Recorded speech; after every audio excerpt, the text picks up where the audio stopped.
ഇന്നുച്ചയ്ക്ക് 12:46 ബ്രിട്ടന്റെ സൈനിക വിമാനമായ Atlas ZF-417 Thiruvananthapuram അന്താരാഷ്ട്ര വിമാനത്താവളത്തിൽ ലാൻഡ് ചെയ്തത്. 25 പേർ അടങ്ങുന്ന വിദഗ്ധ സംഘമാണ് വിമാനത്തിലുണ്ടായിരുന്നത്.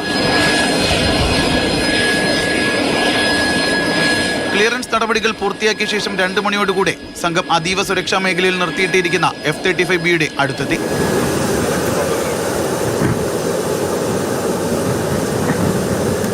വിമാനത്തിനകത്ത് കയറാൻ സാധിക്കാതെ വന്നതോടെ വിമാനം കെട്ടിവലിച്ച് ഹാങ്ങറിലേക്ക് മാറ്റാനുള്ള നടപടികൾ ആരംഭിച്ചു.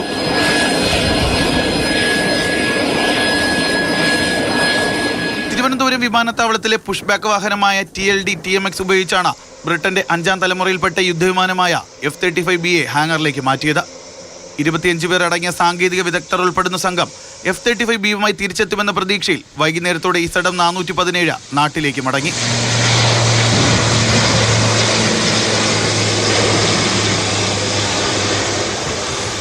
സജികുമാറിനൊപ്പം ജിബിൻ JB, മാതൃഭൂമി ന്യൂസ്, തിരുവനന്തപുരം.